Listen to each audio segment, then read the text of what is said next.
Obrigado, então, Gustavo, pela apresentação. Acho que ambas nos motivaram bastante a discussão para que a gente possa ganhar o tempo de 25 minutos que está sendo disponibilizado. Eu vou pedir para que as perguntas sejam perguntas, os eventuais comentários sejam comentários curtos, né? Eu vou aqui, inicialmente, para motivar esse debate, perguntar a Simone que, dentre aquelas atividades que cabem ao gerador, à unidade geradora de lodo, que se inicia por uma autorização, que começa, né, pela solicitação de uma autorização inicial ao órgão ambiental, pelo processo de produção desse lodo de forma a adequá-lo à reciclagem agrícola. A questão do monitoramento, né, no sentido de efetivamente garantir isso. E, por fim, aquela autorização lote a lote, dentre essas etapas. E considerando que do lado de cá, vamos dizer assim, com os russos, né, aquela história do Garrincha, né, vai pela direita cortando todo mundo, mas já está combinado com eles que eu vou conseguir. Imaginando que já tivesse tudo combinado pelo lado de cá, dentre essas etapas, na sua experiência, na experiência da Sanepar, qual é aquela que você vislumbra assim, como a mais difícil, mais complicada? Enfim, falar um pouquinho rapidamente sobre isso. E para o Gustavo, eu acho que seria interessante, a gente vê aqui desenvolvimento tecnológico sendo alcançado pela própria Sanepar, desenvolvida pela própria empresa, mas certamente o Gustavo tem um panorama do que a indústria nacional, e aí eu não estou dizendo de capital nacional ou internacional, estou dizendo de fabricação própria, onde a gente possa ter assistência técnica, sob o ponto de vista da questão operacional, que inicialmente ele começou dizendo como vamos dizer assim, um principal, um importante gargalo do uso dessa tecnologia. Qual seria o cenário de oferta, né, de equipamentos de secagem, independente da modalidade, no sentido de que os que aqui operem, né, estações de tratamento de esgotos, tanto do seu ponto de vista da reciclagem, como também desse tratamento, do processamento, possam ter essa noção. Obrigado. Bom, todas têm seus problemas aí que tem que ser considerado. Mas, assim, na minha opinião, é por uma característica da agricultura, né? Aqui no estado, a gente tem a demanda agrícola concentrada em 2 épocas do ano, e a produção do lodo contínua. Então, a gente tem que fazer um planejamento, né, para que a gente tenha lodo disponível nessas 2 épocas do ano. Então, a etapa ali da autorização ambiental para transporte do lote, ela acaba sendo complicada, porque se ela atrasar, eu posso perder o agricultor que está esperando o lodo ali, né? Então, ela realmente me faz que, se eu perder aquela área por um atraso na autorização ambiental, eu só possa destinar esse lodo no próximo ano, depois de 6 meses. Então, eu vou ter que ter área disponível na estação para acumular esse lodo e mais o outro que eu estou produzindo para destinar posteriormente. Então, assim, resumidamente, seria essa. Já que tem uma publicação da revista Hidro, traz uma lista com pelo menos 20 empresas do Brasil hoje aptas a fornecer serviços na área de secagem térmica de lodo. No mercado brasileiro hoje nós temos empresas atuando aqui que são brasileiras e que produzem aqui efetivamente, e nós temos empresas internacionais que têm seus revendedores ou a fase brasileira atuando no nosso país. O que difere basicamente a tecnologia nacional da tecnologia estrangeira, né? Basicamente a eficiência. Então, e o capex. Então é mais ou menos o seguinte: de uma tecnologia nacional para tecnologia importada, né, você tem normalmente uma redução de eficiência da ordem de 20 a 30%. Né? Portanto, a tecnologia brasileira normalmente é menos eficiente que a internacional, ao passo que a tecnologia internacional normalmente tem um acréscimo de capex da ordem de 40% a 50%. Então, é uma escolha do projetista. Eficiência ou, né, custo de investimento. É óbvio que isso precisa ser avaliado, né, do ponto de vista econômico, ao longo de um determinado intervalo de tempo, mas hoje eu tenho a convicção que a gente tem informações suficientes para tomada de decisão, seja pela aquisição de uma tecnologia nacional ou internacional. Marcelo Mick da Sabesp tem uma pergunta para o Gustavo, 2 perguntas para o Gustavo. Gustavo, naquela combinação que você tem secagem mais combustão do lodo, pelo que entendi, você falou que o lodo é seco a 80%. A dúvida precisa secar a 80%? O lodo já a 40%, 50% não teria já propriedade de fazer autocombustão? Mas aí também tem uma outra pergunta no meio dessa, que às vezes secagens intermediárias, tem gente que fala ou se parte para 90%, ou secagem intermediária a 60% é complicado. Mas queria que você fizesse um comentário disso. E a segunda quando a gente foi lá para a Alemanha, né, nas nossas viagens lá pelo biogás, uma das coisas que a gente aprendeu muito lá, o pessoal reforçava muito na Alemanha, era a questão do pó. Que o pó era um material que não poderia ser produzido, deveria ser feita uma gestão e que existem riscos de explosão. Mas acho que isso tudo depende de um contexto, né? Quer dizer, se você está num contexto que você vai produzir o pó obrigatoriamente para depois queimar, eu acho que são contextos diferentes. Então eu queria que você explicasse um pouco isso, assim, essa abordagem do pó, onde que ela se inseriu. Existem dois aspectos aí. Um aspecto de tecnologia e um aspecto de conveniência operacional. O que é que eu falo em termos de aspecto de tecnologia?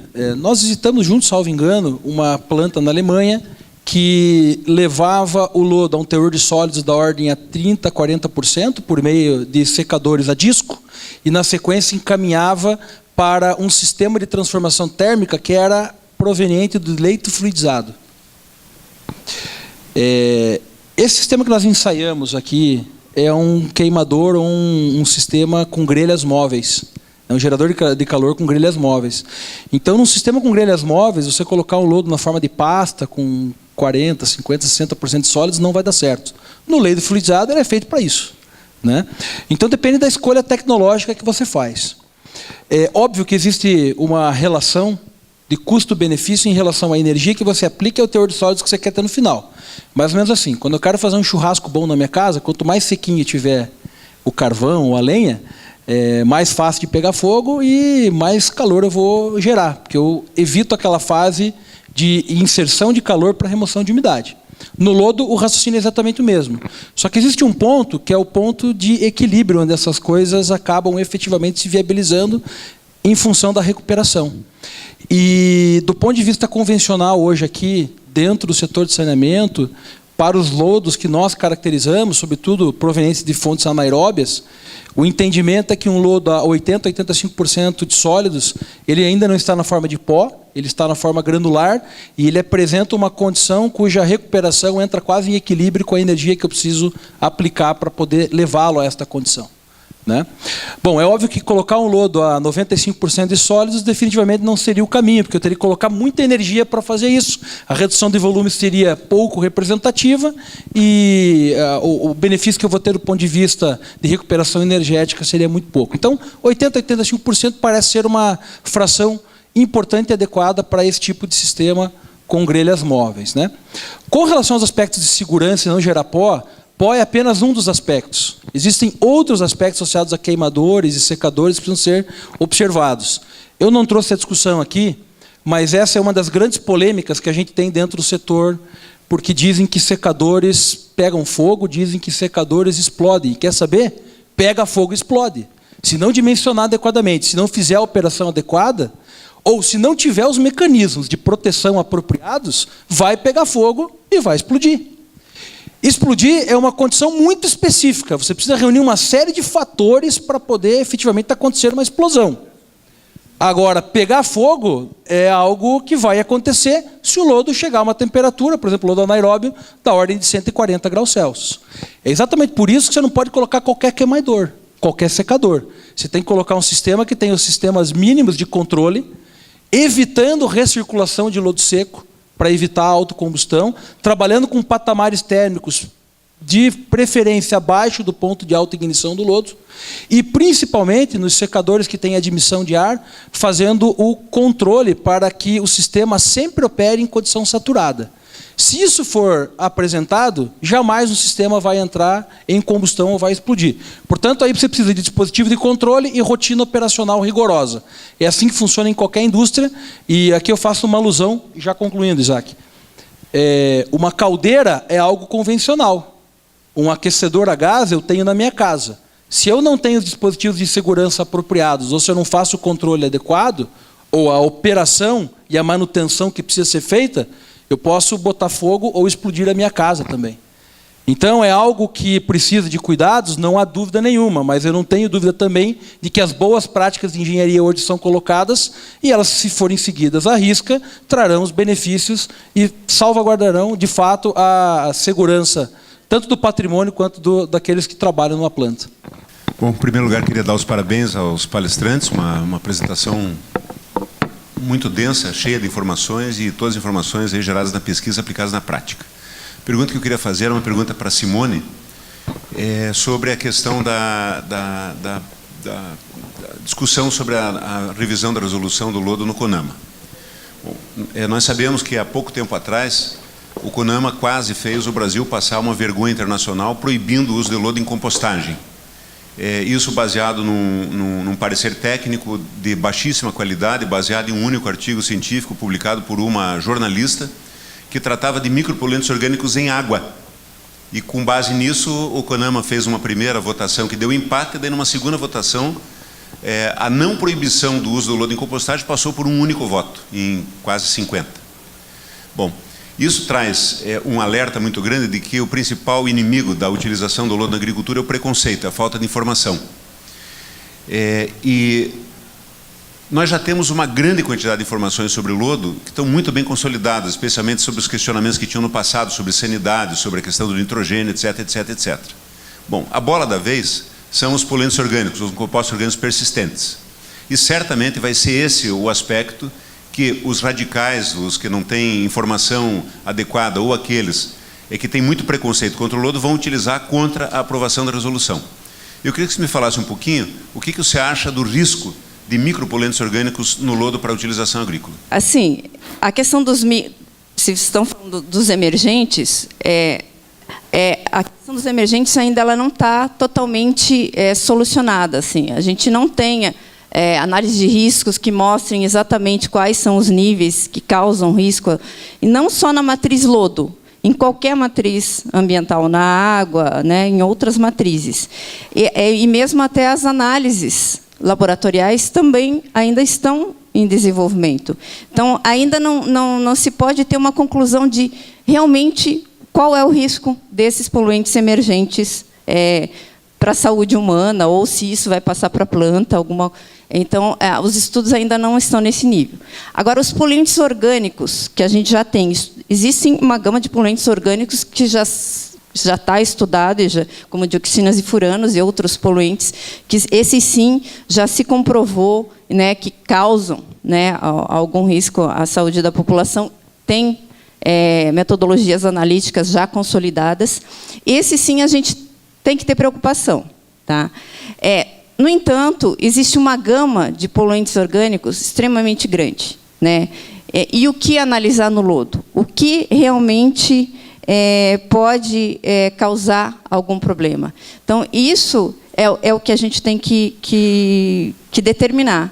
Quais são os poluentes que realmente podem acabar parando no lodo e que podem causar algum risco na saúde da população.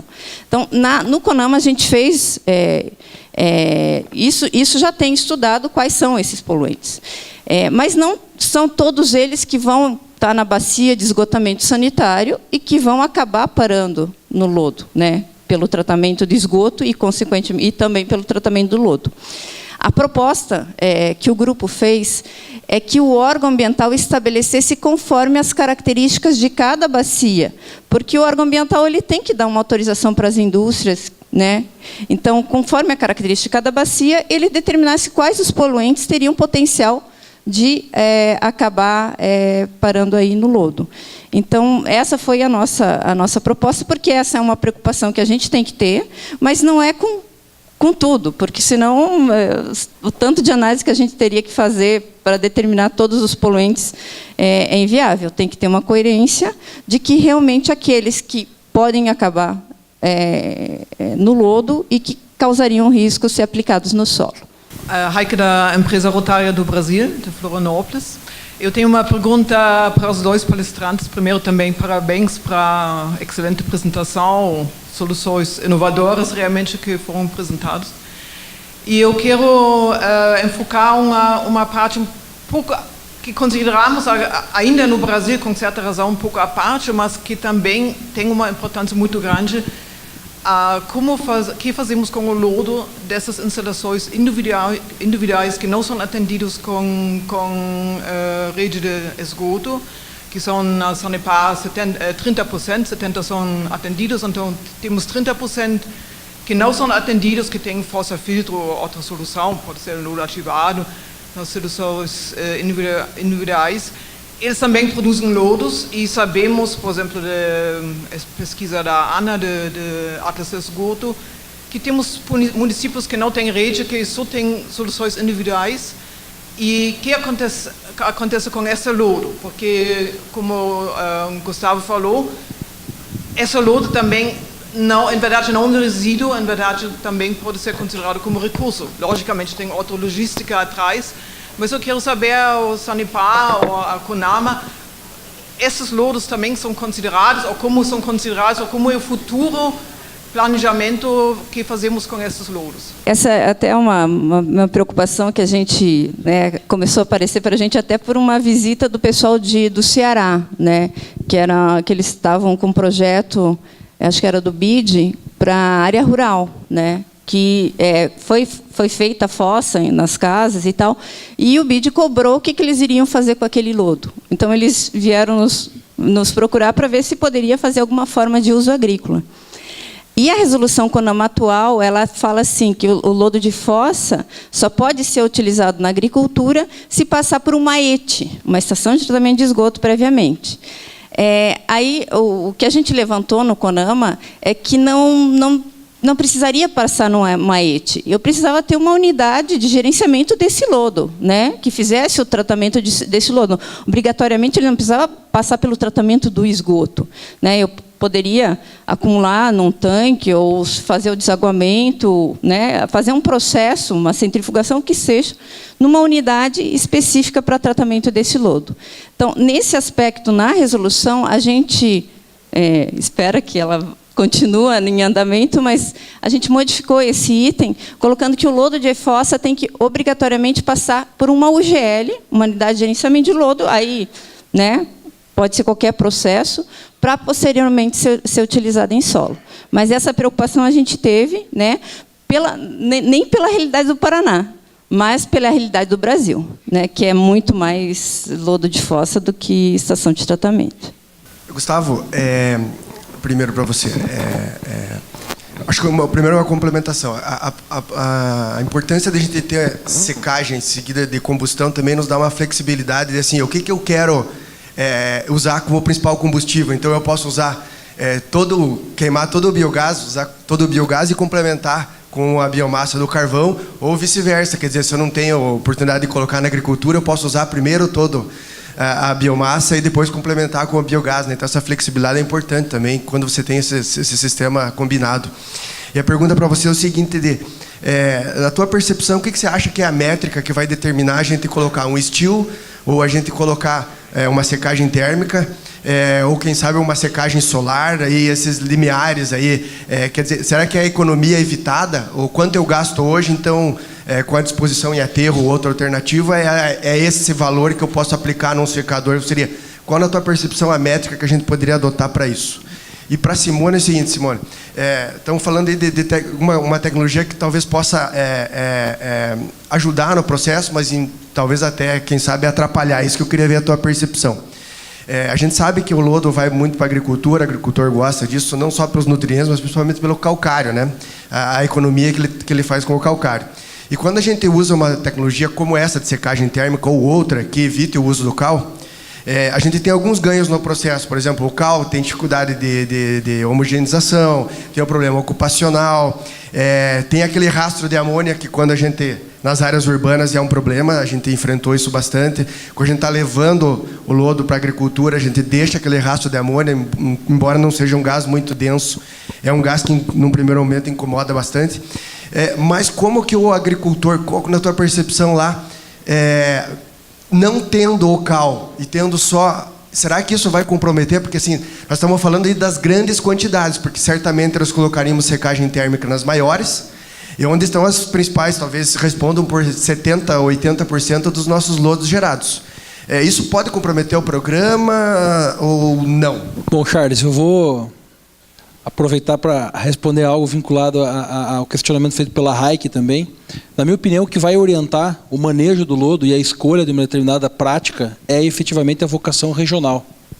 Né? Então, se eu tiver a possibilidade de fazer a reciclagem agrícola e ela for a alternativa mais apropriada para aquela região, eu não tenho dúvida nenhuma de que essa será a prática a ser adotada. Né? Qual é a métrica que eu gostaria? Né, reconhecendo que a flexibilidade operacional é um dos grandes ganhos de um processo de secagem, mas a gente sabe que, do ponto de vista financeiro, a gente viabiliza só prestações de grande porte, um sistema como aquele com combinação, secagem mais transformação térmica. Né? Na minha opinião, a métrica mais apropriada é a métrica da sustentabilidade. O método que foi desenvolvido agora com a UFPR, na tese de doutorado da Karina, que olha para o tripé. Aspecto social, ambiental e financeiro para a tomada de decisão e aponta a rota tecnológica mais apropriada para cada caso onde se faz a perspectiva da aplicação da tecnologia. Óbvio que na prática vai ser muito difícil a gente rodar uma CV para cada lugar onde a gente queira efetivamente aplicar, mas o trabalho feito até o momento mostra que é possível a gente criar algumas métricas de normalização. Né? Isso veio ao encontro também da seguinte condição, e me preocupa, porque na prática o que acaba dominando é sempre a perspectiva financeira. E aí, se é perspectiva financeira, eu estou falando basicamente de custo evitado. Agora, isso é uma discussão que eu tenho com o Marcelo Micchi já vai uns 2 ou 3 anos. Qual é a linha de base? Eu não tenho como confrontar, e apareceu recentemente no estudo que a gente fez com a Dalen, a Juliana, da área de projetos acompanhou, eu não tenho como confrontar um sistema de secagem térmico versus um sistema que não promove higienização e que faz a secagem só com leito de secagem. Quando você coloca essas duas coisas na base, né, você diz, é óbvio que é muito mais caro você ter que colocar um sistema mecanizado, com automação, enfim. Então, se você olhar só para a perspectiva financeira, continua do jeito que está, vamos fazer leito de secagem para o resto da vida. O problema é que leito de secagem já não está atendendo a gente mais, né, do ponto de vista operacional. O manejo disso está ficando caro, ou tende a ficar caro no Brasil, assim como ficou caro no mundo.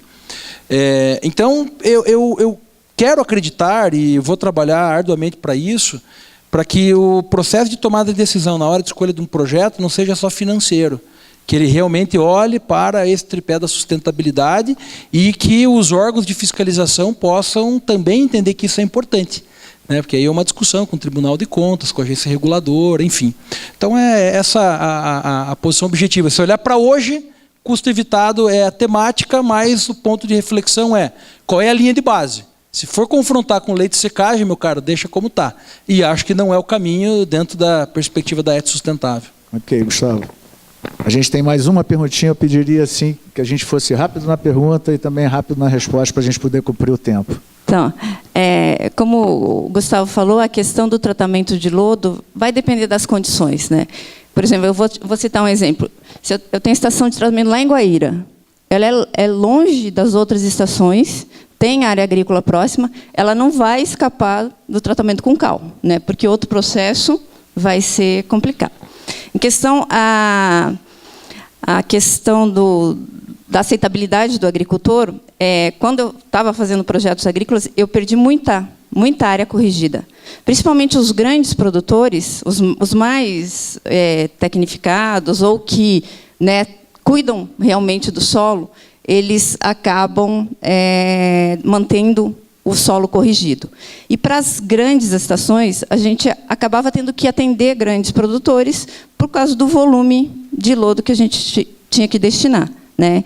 Então, a gente também, da mesma forma que a gente vai ter estação que vai trabalhar com secador térmico, com incineração pelo porte, a gente vai tem agricultores como aqueles que passaram no vídeo, que esses precisam de um lodo com cal, né? E agricultores também que acabam...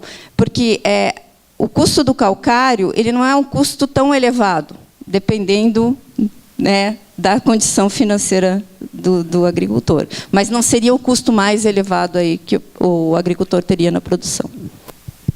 Obrigado, Simone. Isabel, para a gente concluir. Isabel Chiodi, do INCT. Para Simone.